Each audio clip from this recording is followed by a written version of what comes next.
A few minutes late, but we would appreciate Senator first I want to say this is sponsored by ESB Bank, okay?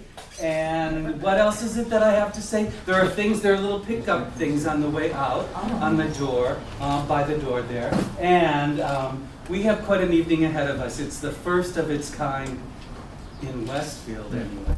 And I'd like to introduce our state senator and a great supporter of LGBTQIA+ community, Senator John Belis. Please.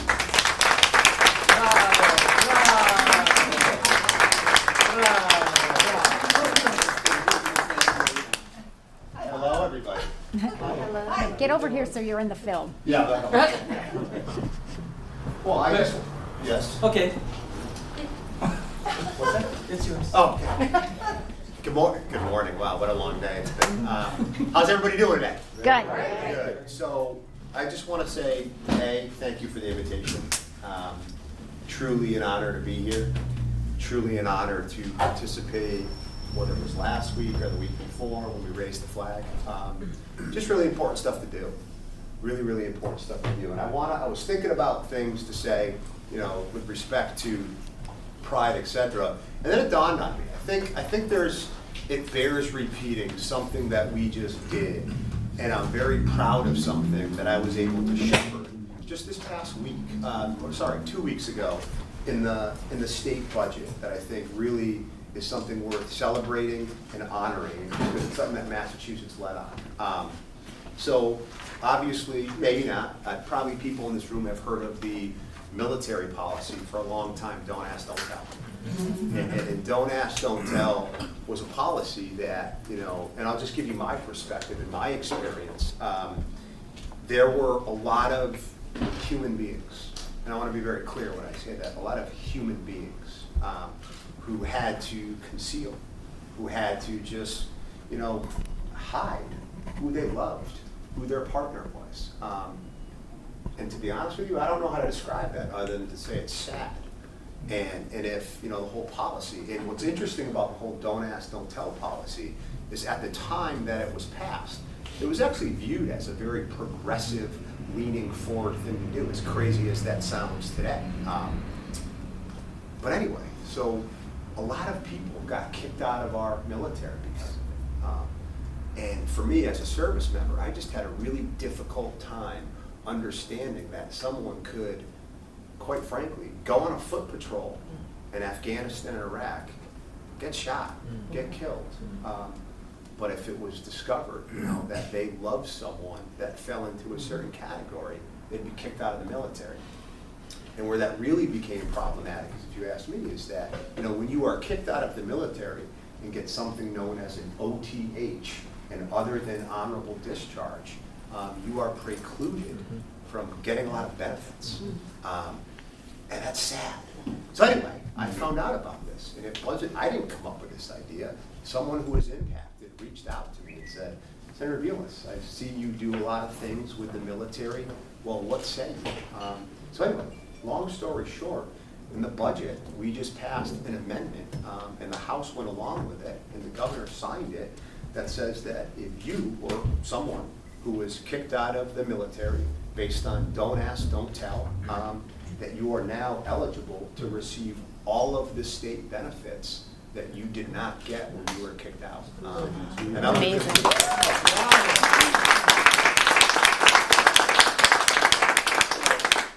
And I'll finish with this. A lot of times government gets things wrong. And I think don't ask, don't tell is a really perfect, vivid, profound example of that. But I think it's really, really important that when elected officials, some come along in a later generation and say, no, I don't think that made sense. And, not just to kind of lament about it, not just to condemn it, but actually do something about it. And in Massachusetts, just a couple weeks ago, we did something about it. And there's going to be a lot of people, Chapter 115, getting into one of our soldiers' homes, getting a welcome home bonus for your service that folks weren't eligible for. that they now are eligible for in the state of Massachusetts. And I think that's something we can really celebrate during this Pride Month. So I'm just happy to be here. I think that everybody knows that I am a really big ally of everything folks do or trying to do. And I'm just happy to be here and participate. Thank you, sir. Good.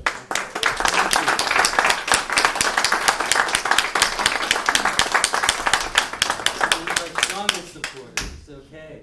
It is my great honor to introduce Westfield's own retired Justice, John M. Graney, who in 2003 wrote his concurrence in the case of Goodrich versus the Department of Public Housing, or Public Health, saying, "They volunteer in our schools, worship beside us in our religious houses, and have children who play with our children. We share a common humanity and participate together in the social contract that is the foundation of our Commonwealth. Simple principles of decency dictate that we extend full acceptance, tolerance, and respect. We should do so because it is the right thing to do," unquote. In expressing this majority opinion, the Massachusetts Supreme Judicial Court argued that denying couples the right to marriage for gays and lesbians was discrimination, making Massachusetts the first state in our union to legalize same-sex marriage. Justice Graney. Westfield's #1 citizen.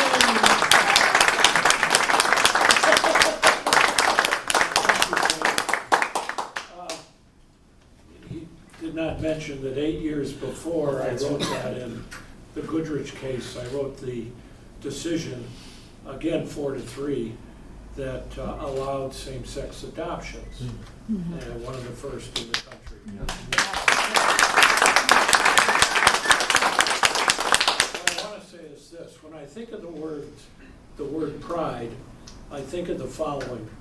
The P stands for persecution. All the centuries, decades, and times, and years, and epochs that gay people, same-sex people, were persecuted, jailed, subjected to job losses, and discriminated against. I think the R stands for resistance. Finally, same-sex people in committed relationships and not in committed relationships began to resist the intolerance and the cruelty. I know this firsthand because I went to law school at New York University, which is in Greenwich Village, and I was about 2 blocks away from the place where the Stonewall riots occurred, even though I left the school 6 years earlier. The I stands for, in my opinion, intelligence. When people realized that brute force and resistance was not going to do the job, and began to turn to means of educating people and getting them to understand what they should have understood decades before. The D stands for development and progress. When things began to move in the right direction, the laws began to change. Decisions such as the one John talked about and I was involved in began to open doors. And finally, the E stands for equality. We've reached it, I think, you've reached it, I think, but there's a long way to go based on what I see on the news recently.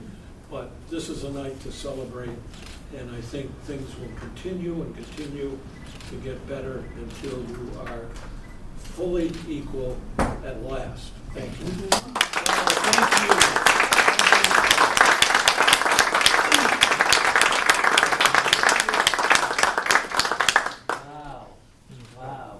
Well, that was, neither gentleman are able to stay this evening, so they'll be leaving about 7 o'clock. But good evening to everyone, and thank you, Senator Velas and Justice Graney, for initiating this annual educational forum, Pride Speaks, presented by Westfield Pride. And happy Flag Day, everybody. Yes, we have a new flag. If you haven't noticed, this is the next generation. We'll probably have another next year. But anyway, they seem to change on an annual basis. In 5th grade, following an overnight at a friend's house where something very intimate happened to me in his big brother's bed, I remember finding the word homosexual in the dictionary.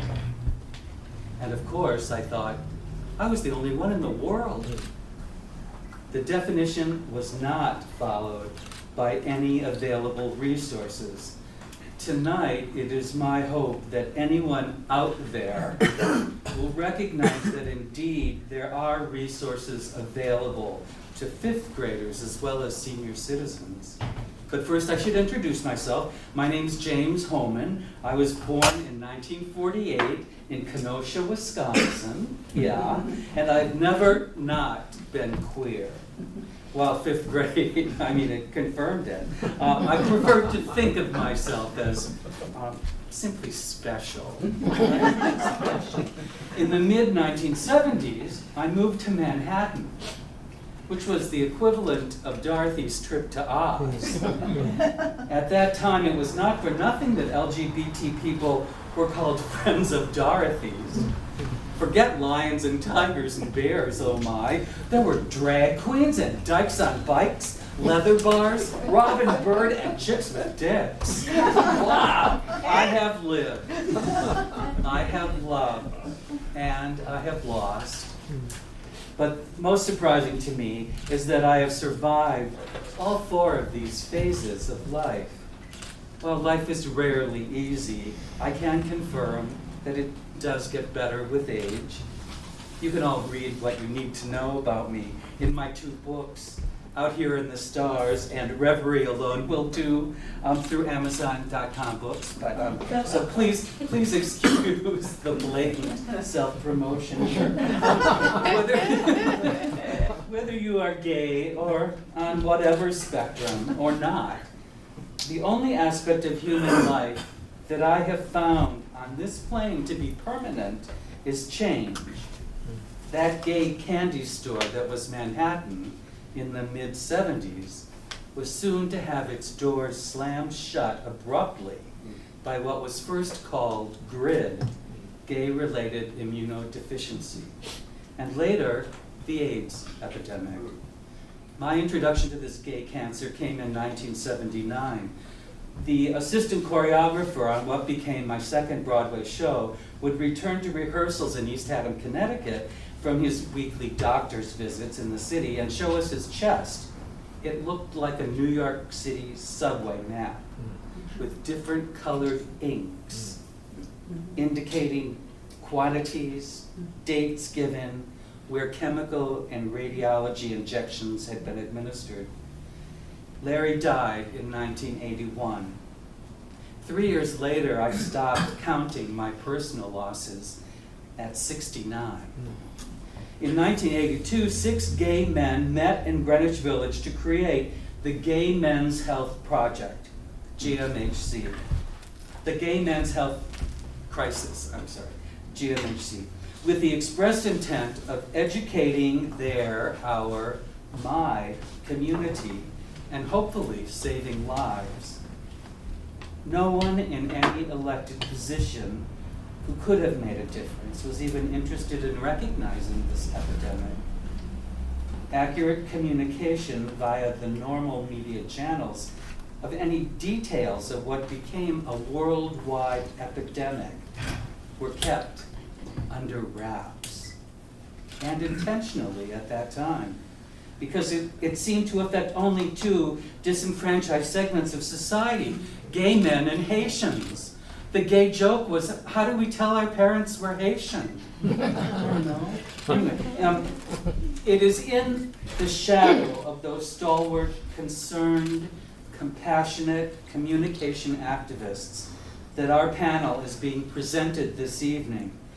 Our directive is to educate ourselves as well as our community to the issues that LGBTQIA+ people face in living and loving to our truest capacity, which is, by the way, a birthright of every human being. Tonight, each of the 4 segments are given only 20 minutes and will be represented by an individual directly connected to the respective school or organization, as well as by a Westfield Pride representative who's directly connected to the life stage being discussed. Each panel member has been invited to introduce themselves, their organization, its purpose, its histories, its membership, its current efforts, any successes, etc. Tonight's panel has also been asked to share some of the available resources from each of the 4 growth perspectives, not only to 5th graders, but also to our elder community. While we know most people experience each represented phase of life, research indicates that details for our community are unique and should become more a part of the public conversation. Unfortunately, time will not allow for a question and answer segment tonight. As previously advertised, I hope you have found paper and pens to write out questions for our presenters. We have asked that you indicate a phone number or social media contact method for your questions to be answered personally, professionally, and privately. Following the presentation, you are all invited to meet and greet our panel in our social hour. Just one request, please, break down the chair that you're sitting on and walk it to the back wall, okay? Now, this is a puzzle, so this is how you do that. You tip it forward, and you step on that, okay? That's the trick. I'm telling you, it's a challenge. Anyway, and this evening is being recorded for WSKB Radio and WCPC Television. Therefore, please allow me to introduce to you our first representative from Westfield Technical Academy, as well as Westfield High School, Emerson Hebb, who along with...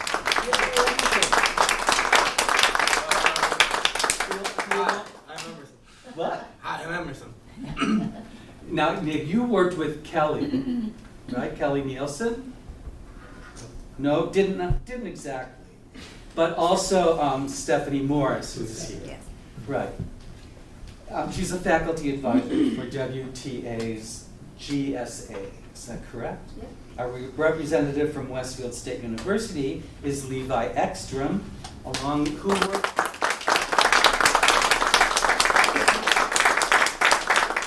He worked with Ryan Mearsman, Associate Director of Alumni Relations at WSU, and recently retired WSU Administrator Kathy Bradford, the wife of Kelly Nielsen, 2 of my favorite lesbians. Okay. A representative from Enfield, Connecticut, the chapter president of PFLAG, Brendel Jewell, has canceled at 4:56.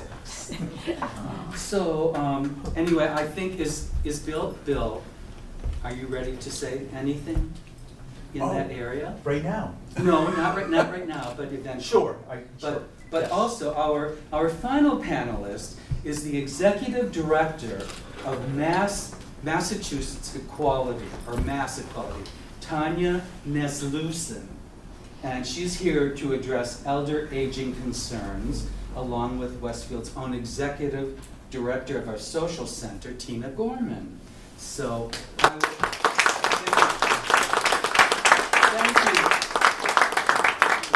you very much, and I will turn it over to Emerson. Hi, I'm Emerson. I am a former student of Westfield Technical Academy. I graduated this year.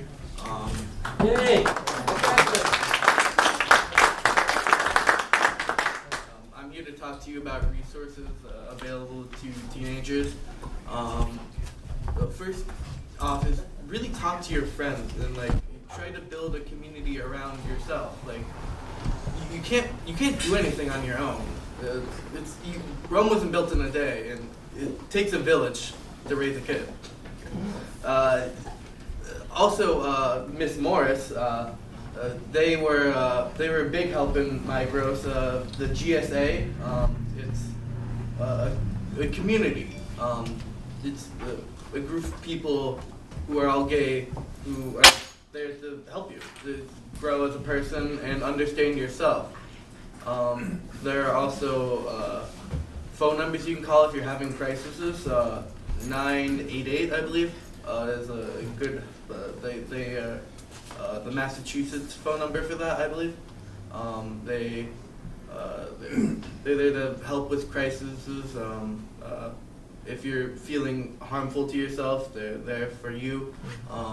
If you need just to talk to someone, they're there. If you have no one else to talk to, you can also try to.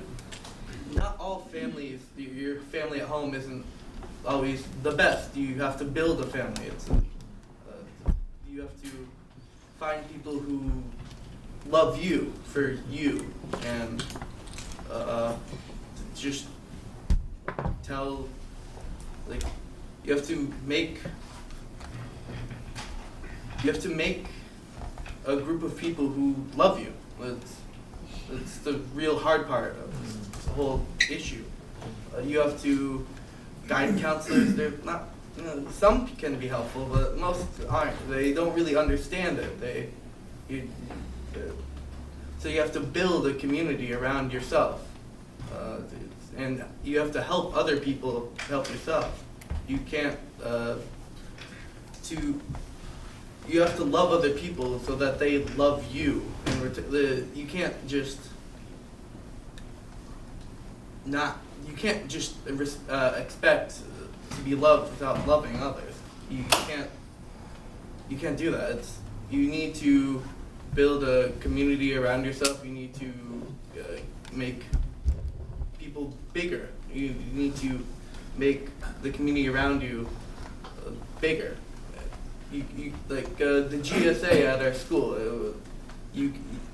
All of the people there, they know each other. They help each other out with harmful situations, like bullying. Typically, our school does a less than good job of dealing with that.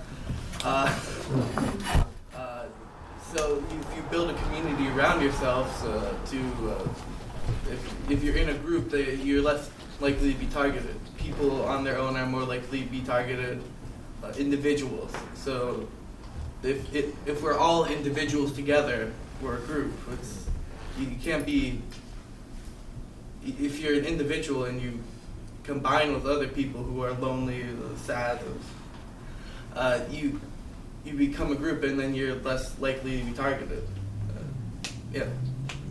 And also there are helpful groups in Westfield. There's the Westfield GSA. Westfield Pride. They're sponsoring this program. They're here to help you if you need it. But they can't help you unless you help them. You have to be willing to communicate with people.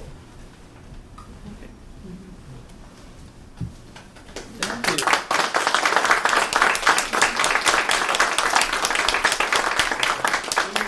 You're certainly welcome to join any of our meetings. We really appreciate your being here. Right.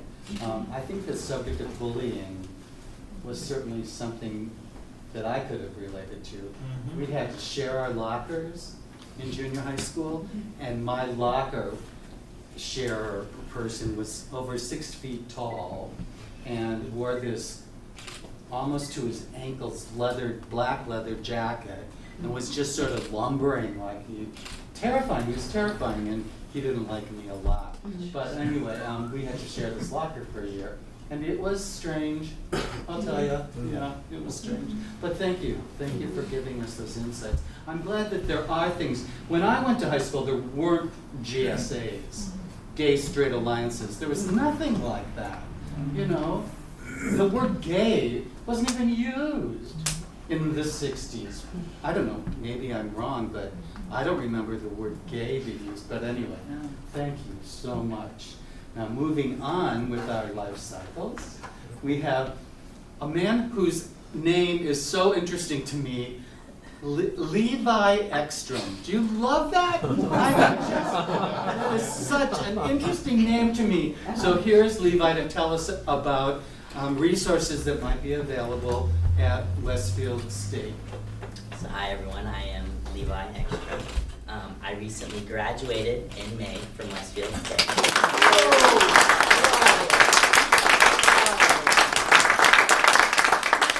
I just graduated with a double major in criminal justice, but also in ethnic and gender studies. I am a transgender man, so half of my name I picked myself. That was very well crafted, right? So I was the president of the QSA. We call it our Queer Straight Alliance instead of the GSA. I was the president for 2 years after reestablishing the club because it did get left in the cracks after the pandemic. So post-pandemic, we brought the club back.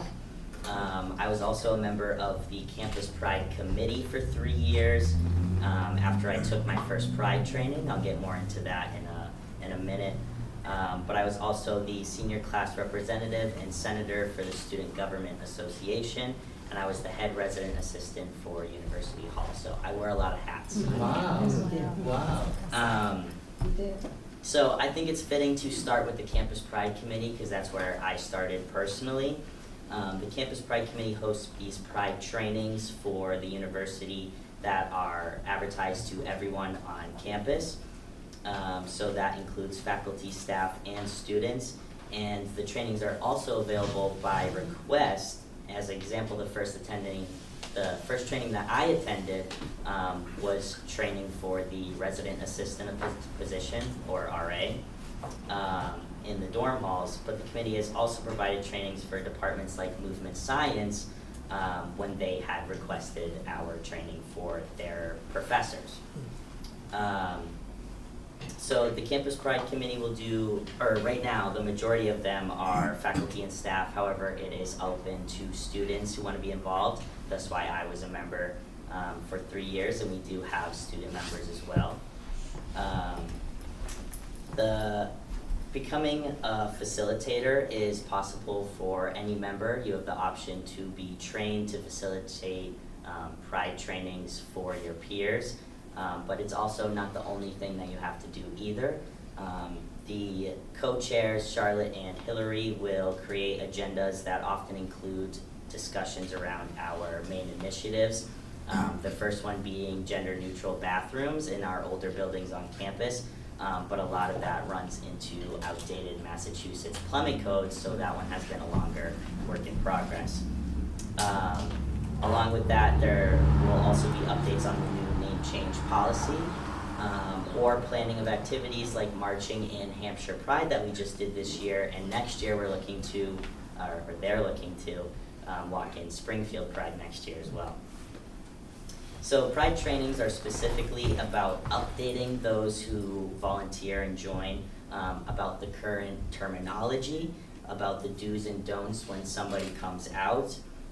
They also do a dive into different sexualities and gender identities, and scenarios are crafted to help what group is being trained. So what I mean is, if the movement science department requests, then the scenarios are crafted for professors talking to students, or scenarios that would impact them, versus if we were doing a training for the student leaders, then it would be crafted for peer-to-peer or just examples like that. So the scenarios will be crafted for what group they are training.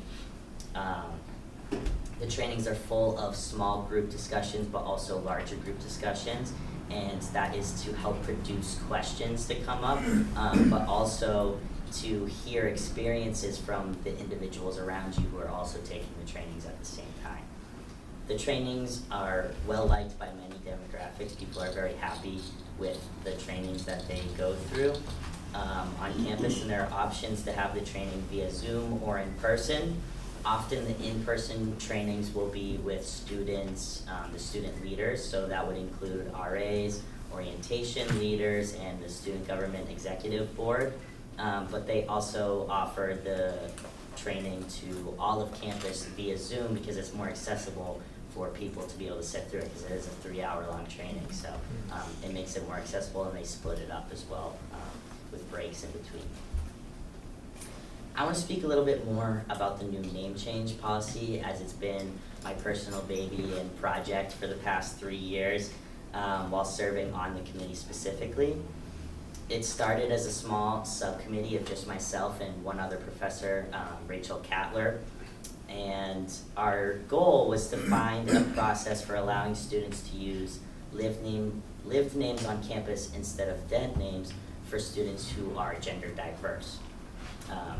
This is because a number of challenges in changing a name legally prevents people from being able to do it in college accessibly. So we were trying to find a way to make it easier to be a part of the campus community without being dead named. So the university, like many others, uses a system called Banner to share information on students across departments. So that could look like your meal plans, that could look like your classroom rosters, or even just housing, etc. It stretches across the university. These are places in students' lives, but also faculty and staff's lives that can affect their mental health every day while being dead named. And main purpose of making this policy was so that it not only helped students, but that it was also impactful for the faculty and staff who work with us every day. So at this point, the pandemic was far from over, and we shared emails with numerous departments such as health services and the counseling center, but at the time, departments were short-staffed. There were members who were brand new and didn't know about the campus landscape very much yet. So what we actually did was we reached out to the Stonewall Center in UMass Amherst, and we talked to some people there to try and get some advice on what they had done successfully there and how we could bring that to the initiative that we're trying to start. So after the conversation with them, we decided to create petitions and advertise those petitions at our trainings that we were doing. And the very first training the following year, when we announced these petitions, we gained the attention of the Student Government Association, something that I wasn't a part of yet and didn't know would be an ally. So next thing led to another, and there was an official charge from the president, Dr. Linda Thompson, and our new position, VP of JEDI, which is Justice, Equity, Diversity, and Inclusion. So, as a student representative on the name change committee, I was shifted over from my small subcommittee to the real thing. And it was full of legal documents and involved with departments intersected through all over the university, whether that be the registrar, IT, human resources, you name it, there are people on that committee who are working towards it. And they are hoping to roll out the new policy and final process for faculty, staff, and students to change their names on campus without a legal name change this fall. So. That's awesome.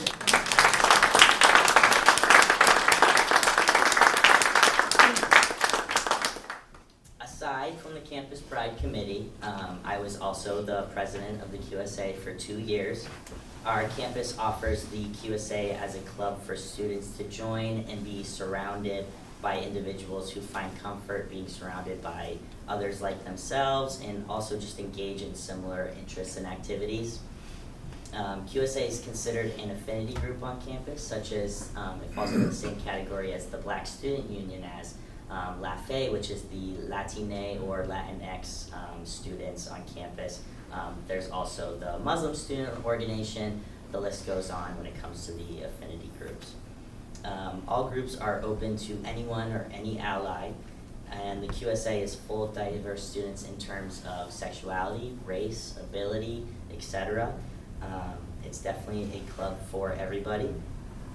There is an executive board of the president, the vice president, secretary, treasurer, and publicists, all of whom are tasked with creating activities, fundraisers, and advocacy events for people on campus. More than just students, we have all kinds of participants. A new tradition that was created this year was adding educational slideshows to every club meeting of a historical LGBTQ plus figure, because not everybody has room in their credits to take a queer studies class. So we started bringing a bit of history into our meetings. And we would also play an LGBTQ plus song just to get people in a good mood too. So some events that the QSA has hosted would include RuPaul's Drag Race watch parties. A lot of students have enjoyed doing that. Yeah. Name tag craft nights or coloring sheets on a rainy day. Game nights, LGBT movie nights. We had a coming out party on National Coming Out Day. We have visits from Tapestry who come and like to talk to the students. And we also had a drag bingo event, which was a joint effort with the first year class council. And our advocacy event this past semester was our Speak Up event for Trans Day of Visibility. This event was held from 4 to 8. We wanted to allow a lot of time for students out of class, doing clubs and other things to be able to get into the room. So a lot of us were volunteering for that time period in the SGA room. For anyone to stop by and visit different booth stations, and that included education on what Trans Day of Visibility was, education on the anti-LGBTQ+ legislation that was popping up across the country, and the final booth was where you could click on QR codes to find out who your representative was, whether that was the Senate or the House of Representatives, and then you could send them emails requesting their support for their support against the anti-LGBTQ+ legislation. A lot of people came to me after the event saying, I got this email back from my representative and they said all these good things, or some people said they actually back up the bills and now I don't know what to do. So this event included volunteers from the SGA. We asked the SGA to come and help us out, but also the QSA executive board members. And we had over 50 plus attendees send over 35 plus emails to the state representatives. So it was a pretty big win. Next year, I know that the new president, Will Smith, so if you are a student of Westfield State, Will Smith is your guy. And the new vice president, Elena Percy, have some really cool ideas brewing. Some of them including possible programs with the Stonewall Center at UMass Amherst to work together. And of course, more drag bingo nights and advocacy events. The executive board is a group of motivated individuals who want to provide activities and an environment that LGBTQ+ students want to be a part of. These events are honestly meaningful to students, and many have been big hits. I want to touch on specifically drag bingo, as it was especially successful. The entire Scanlon Banquet Hall was full of participants who wanted to play bingo with Priscilla Porcelain from Northampton. A lot of the planning was done. It was gorgeous. Yeah, She was gorgeous. Right. A lot of the planning was done by the first year class office and their president, Joseph Bonilla, who made sure to add sex education to the event as well, as we are a college campus. So the winners were gifted baskets with a variety of items, including condoms, sex toys, spaghetti for a date night, and many more. Every person who attended was also gifted a scrunchie that was also used as a cap for your drink at the bar so that people couldn't roofie your drinks while you were out. Another event that is especially successful is hosted by the Campus Pride Committee other than their Pride trainings, which is Rainbow Graduation. Any senior who identifies as LGBTQ+ is welcome to this event where seniors are honored with a rainbow cord to proudly show their identity while walking at graduation. This year was attended by seniors, allies, underclassmen, professional staff, and faculty. For the first time this year, the new VP of JEDI addressed the students as they prepare for graduation, and President Dr. Linda Thompson was present as well to give her best wishes to students before they departed. This year's Rainbow Grad had the highest attendance that I have seen in my 3 years attending. Obviously, my freshman spring, we didn't have one due to COVID, but for the 3 years that I was personally at every event, this was the biggest one that I had seen. As you may notice, there were a lot of firsts this year.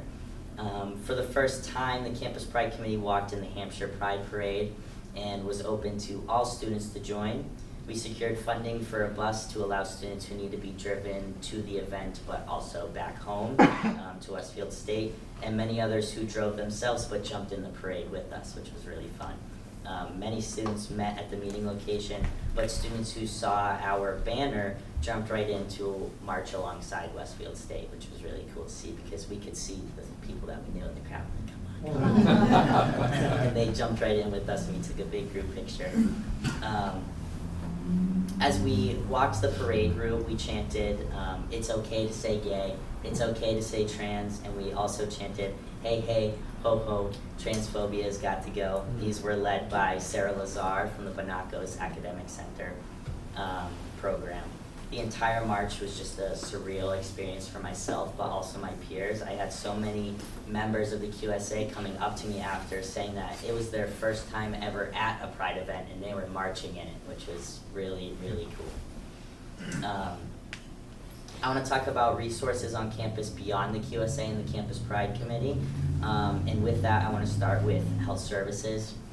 Health services was a saving grace for myself, and I specifically want to shout out Kelly Palm and her amazing staff and colleagues. As a trans guy who knew nothing or no experience in terms of needles or injections, I was terrified of self-injecting my HRT or hormone replacement therapy. Kelly Palm and some of the other staff at Health Services administered my weekly shot on Fridays for me for months. Until I was ready to start injecting, I called every Friday to make an appointment, and every Friday they gave me a shot to help me live my best life. When I was ready, Kelly taught me exactly how to self-inject, and my first shot that I ever did was in her presence, so it was really meaningful. And I cannot thank Health Services enough for the service they provided me, and they're absolutely, without a doubt, the most comfortable place for any student with any medical need whatsoever to visit. Not to mention they have a rainbow crosswalk painted to get to their door.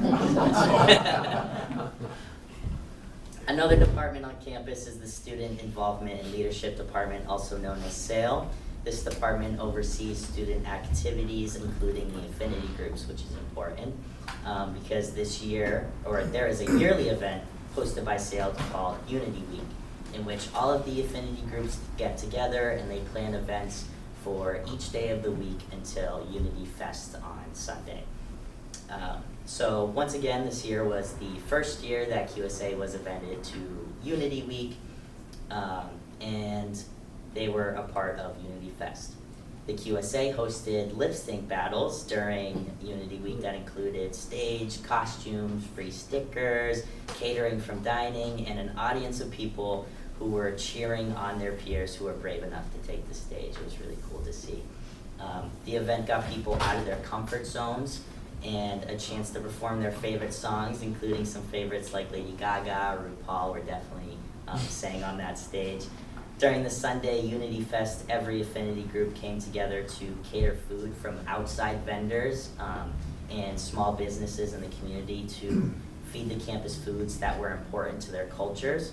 QSA supplied the Rainbow Bakery items for dessert. It is important to note that just because it has not been done before does not mean you should not be a part of it, and there will be people who will encourage your participation. QSA wouldn't have been invited to Unity Week without the invitation from sales students and employees, Dion Casanova and Angie Rodriguez. There are people who are cheering for you even behind closed doors of a planning process. There are, moving on from other departments, it's also important to note the professors and staff members across campus. We have plenty of allies, but we also have people who identify as LGBTQ+ on campus who are strong allies of the community, and they will provide any support or information that is needed. I had made personal connections with many people on campus who were queer, who were not queer, including Charlotte and Hillary, the co-chairs of Campus Pride, but also professors like Margot and Jess, and even RAs or RDs, Ben and Brendan, and all of whom were either professors or staff, and I found a community beyond the student peers. There really are people who are there for you. It was from the help of those in the community who were wiser than I that I accomplished a lot that I did. But those accomplishments come from getting involved in the committees, in QSA, in SGA, and talking to professors, and that's how I found community at Westfield State University. Being a part of the campus community is more than just joining QSA, but it is a great start. Join club after club, make new friends who are queer, and those who are just allies, not just allies, they're just as important, I promise. Take a queer studies class with Margot Hennessy. Use college as an opportunity to spread your wings and let the support you find give you confidence, but also hold you up when you need it. There will be challenges and obstacles to overcome, but there are also people who want to help you. Don't be afraid to ask. There is space for you. No matter what university you attend, whether it's Westfield State or not, join the QSA. I promise it will be worthwhile, and if you see issues in the club or your university, speak up about it. You can be a part of the change, and in the wise words of lesbian warrior poet Audre Lorde, it is not our differences that divide us, it is our inability to recognize, accept, and celebrate those differences. And with that, I want to leave you with one final quote from Lorde. She is my favorite. In our world, divide and conquer must become define and empower. Thank you for inviting me today.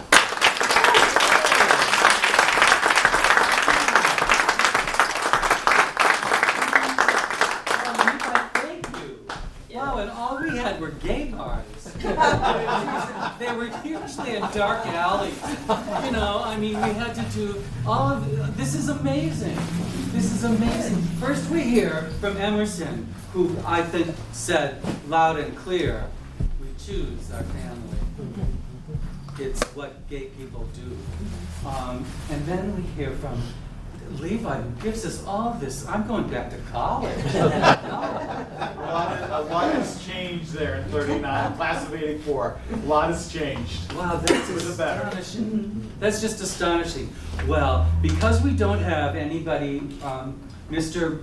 Brendan Jewell, who's the president of Enfield He Flag, canceled at 4:56 this afternoon. I know. Not that I'm upset about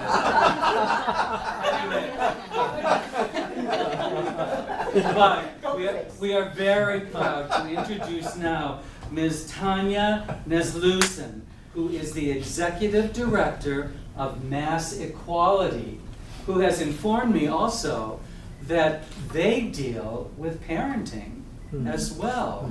So she is willing to speak on both of those areas, right? Absolutely. Wonderful. So, Ms. Neslusen.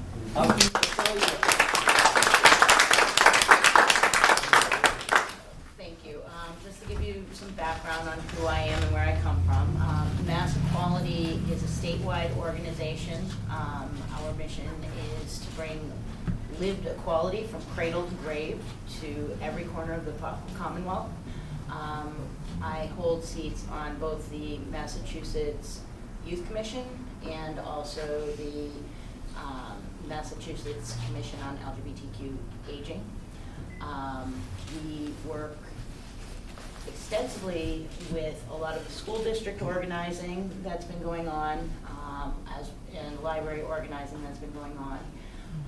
As well as we worked with the ACLU to strike down a drag ban in North Brookfield a couple of weeks ago, and I'm sure you all heard about what was going on in Ludlow.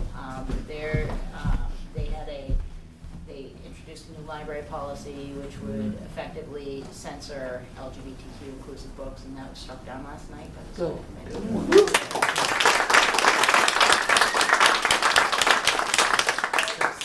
Yes. Yes. Every once in a while we have to have it. Yes, we do. And then, you know, outside of Mass Equality, I also, the former co-chair of the Bay State Stonewall Democrats, and Bay State Stonewall Democrats. I didn't know. Yes. Wow. So I'm still a member, but quite frankly, I've got so many hats I needed to put the chair hat down. So I am one of the co-chairs of the Massachusetts Democratic Party LGBTQ Outreach Subcommittee, and I am also on the executive board for the new Boston Pride organization, Boston Pride for the People. So that being said, I've pretty much got boots on the ground all over the state, dealing with all age groups. With parenting right now, what we're seeing a lot of is all of the organizing in school committees and the library boards. That we're taking very seriously because, you know, when we're talking about youth issues, a lot of what's coming up for parents is a lack of understanding and a lack of access to resources. I know for myself, when my child came out, as a lesbian, I had no idea what to tell him in terms of sex ed or any of that. So I was very grateful that there were resources I could point him to, or that he could point himself to if he felt uncomfortable talking to me. And those things are very important.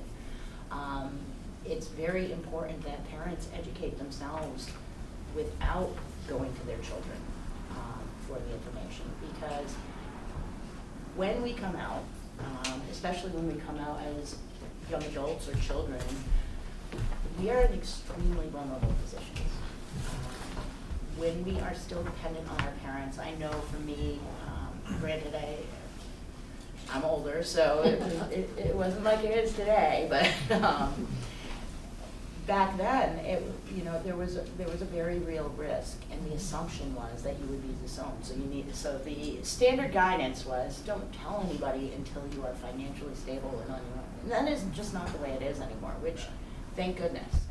I know when I first started figuring things out, the resources that both of you were talking about, they just simply didn't exist. There was no one to tell me what gay was, never mind that was a thing I could be. I never started thinking about my gender identity until I was a much older adult, at which point I said, quite frankly, I am brown, I am gay, I don't have the bandwidth for one more thing. Are you Jewish? Catholic. Well, I have a friend who's biracial, and she says to her, who married a Jewish man, and she says to her daughter, you're black, you're female, and you're Jewish, okay? Good luck. Exactly, exactly. But yeah, throw gender nonconforming on top of it, and we didn't have those words in those days. So when you're talking to the parents of the younger generation, of which I am one, I have a son your age, and we did not grow up with the knowledge. We figured it out on our own. We stumbled on our own. We stumbled into our chosen family. Quite frankly, quite a bit. We stumbled into our gay bars, and thank goodness for them. I think that's one of the things that, as an older queer, I really was nervous when I saw people start to abandon the gay bars and the gay bars start to close. Yeah. Because this backlash that we're seeing now, we had a whole generation that was going, we can go anywhere, we're accepted anywhere. And because of that, our safe spaces and our brave spaces closed up, and we didn't know where we could be to be ourselves. And that said, we also, our gay bars, they weren't always safe for everyone. The experience in going to a gay bar was very different if you were trans or if you were female. Even me, my local gay bar is a boys bar, and if you've ever been a lesbian in a boys bar, you know, like there's a certain time when you are not welcome. It doesn't matter how good friends you are with everyone in that bar. Right. But that being the case, as parents, we need to make sure that they have access to those resources that we don't, that we didn't have access to. We need to make sure that we are protecting their access to not just educational materials, but social groups and activities, peer groups. We need to make sure that they have access to the medical attention they may need, particularly for our trans youth. I have heard horror stories, and I've seen them firsthand, kids who weren't quite ready to come out to their parents, so they started DIYing HRT with medications they had found on the internet.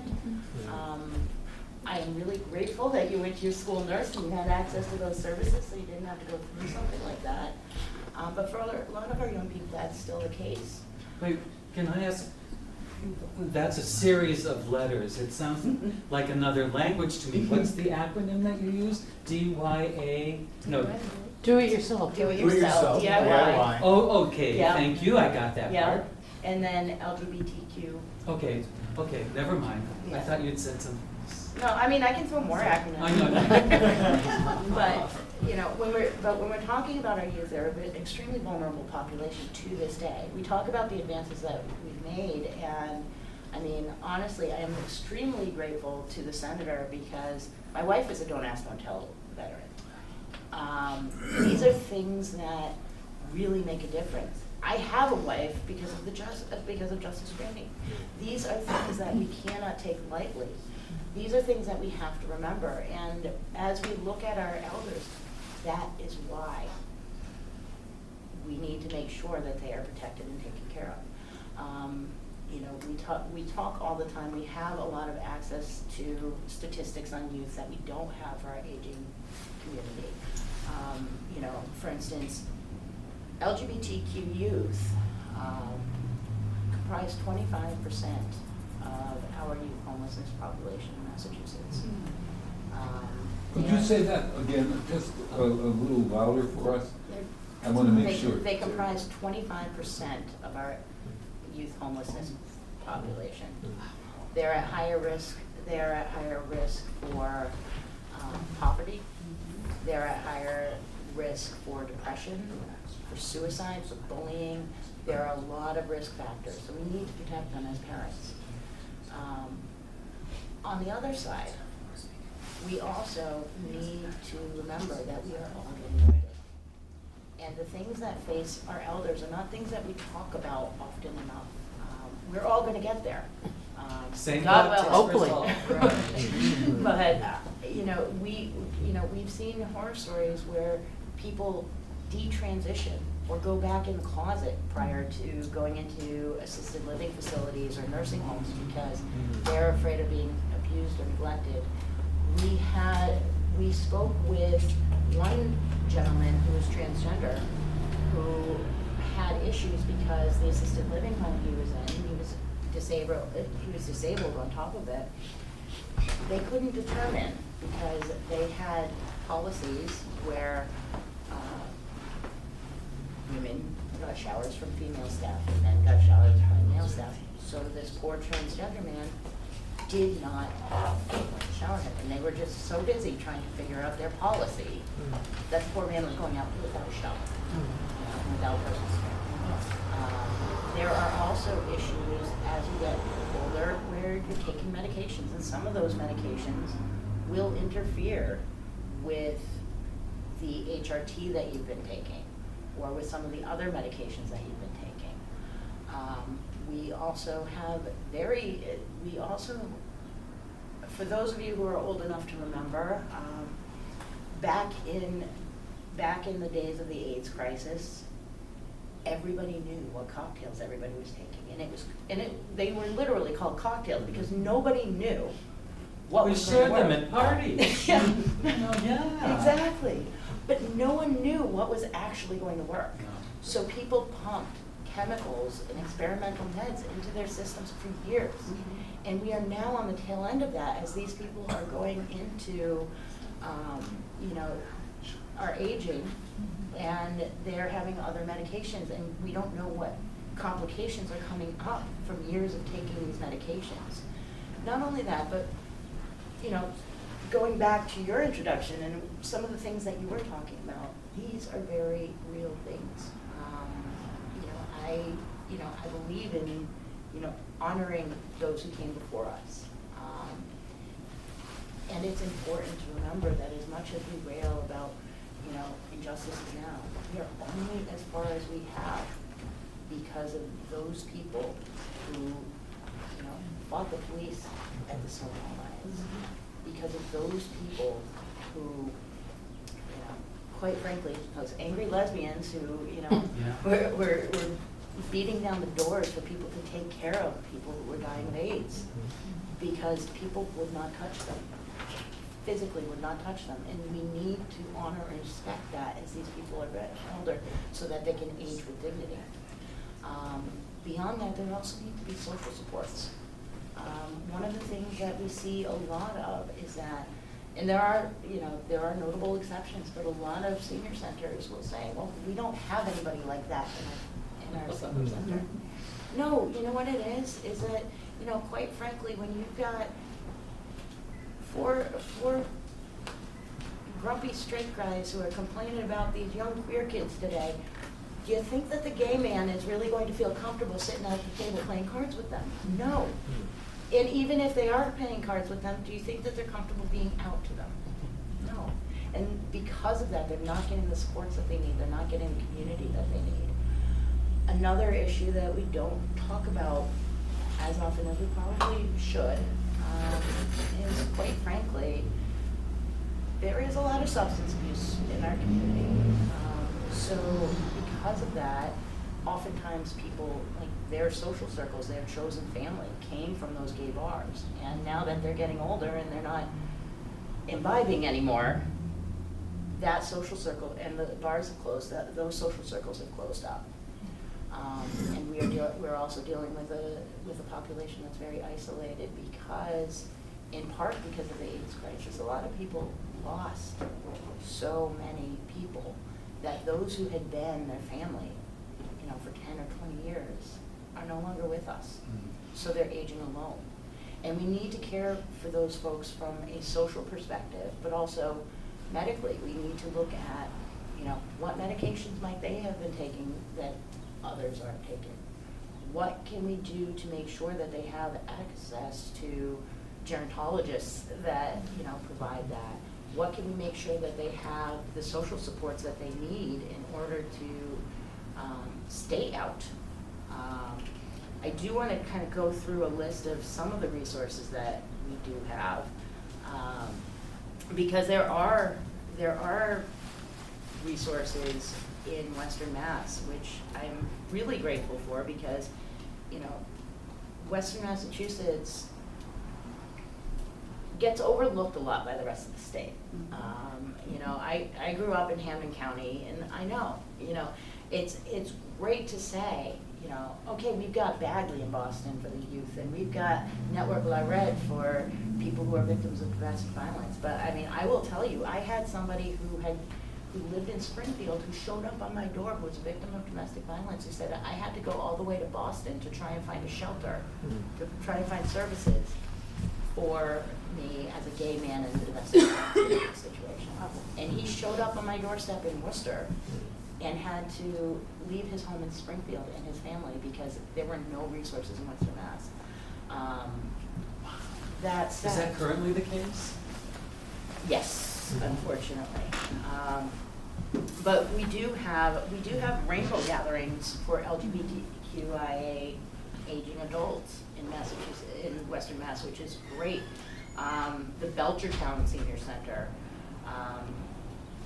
Amherst Senior Center, Bernardston, Holyoke has the Rainbow Supper Club, which does monthly activities and meals. Northampton has a gay men's support group at the Northampton Senior Center. There's also Rainbow Elders at Life Path in North Quabbin, Franklin County. And also, I do also want to shout out, there is a PFLAG chapter in Western Mass. It's the Franklin, Hampshire PFLAG, Yes. which is Out of Amherst. Belchertown. Oh, are they Belgian? They're Belchertown. And actually, the oddly enough, the woman who runs that, Brenda Laporte, she actually Yes. she worked for Mass Equality for a brief time Okay. a couple of years ago. So there are some resources out in Western Mass. There's also healthcare resources, which things like Trans Health Northampton, if you're familiar with it, it is an amazing program. I have been touting them up and down the board because they focus on total wellness. a lot of people go all the way out to Fenway Health in Boston, Oh. which is. We have Tapestry Health here in Westfield. Yes, absolutely, Tapestry too. Yeah. You know, because we do have like these resources out in Western Mass, and a lot of people don't realize, and they're going all the way out to Boston, where, quite frankly, just because it's in Boston does not mean it's great.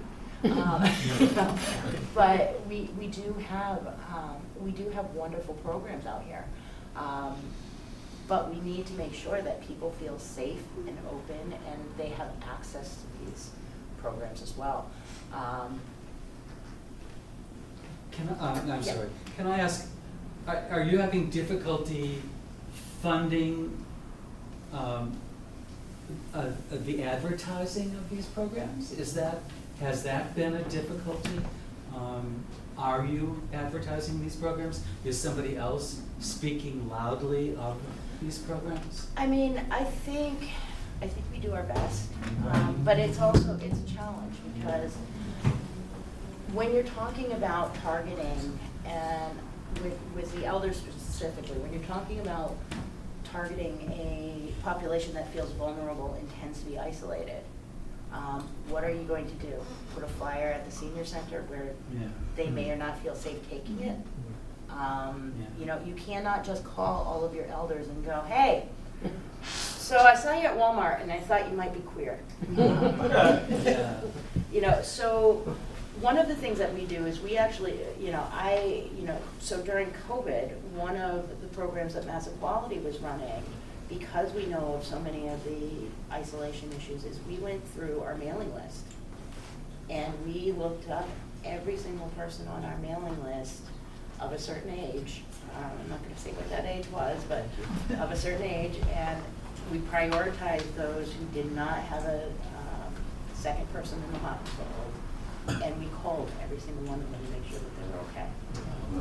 Because when we are talking about this generation of elders, it's the generation, and fortunately that generation seems to, because it's my generation too. You're not a baby boomer. No. No. I'm Gen X. I'm just on the other You're side. yeah. I'm of the forgotten generation, but I was I was still in that generation where it wasn't safe to come out. And that being the case, a lot of us, all we had was our chosen family. It wasn't, we did not, when we came out, we were kicked out of the house. We were not given cakes. Right. So when you're talking about this vulnerable senior population, it's extremely vulnerable because not all of them had the opportunity to have relationships with their families of origin. Not all of them had opportunities to have children. I'm extremely grateful, and it seems like we've had these rights forever. But I remember when I first came out of college, I remember being told, well, if you do this thing, and it was legal at the time, you can't have children. If they find out, then you're not gonna be able to rent an apartment. You're not gonna be able to find a job. And it was absolutely true. There were no protections in place. You're never gonna be able to get married. And I did all of those things, but it was in spite of the obstacles, not because there were protections in place. Right. And when you're talking about the generation before me, it was even harder, and so we are also dealing with a generation that was very economically unstable in a lot of pockets and didn't have a lot of resources, and they didn't inherit the family home or be named on the life insurance policy, so we need to be sensitive to all of those intersections of identity, and it gets even more challenging when you talk about intersections of identity involving things like race and disability status, which further put people below the margins and below where we're seen. And we need to make sure that our elders have a voice and are supported and visible. Wow, thank you. Thank you.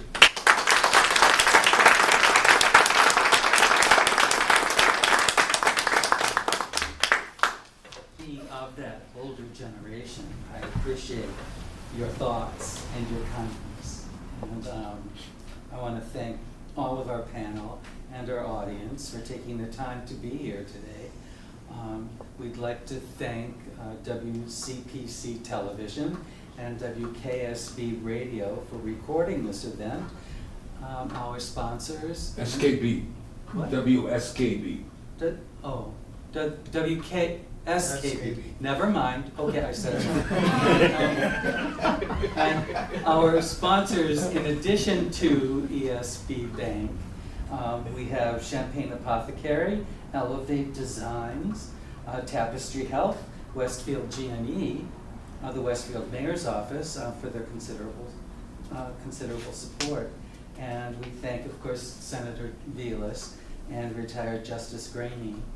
And for the use of this wonderful venue. Thank you very much. Please give our panel a supportive acknowledgement of all the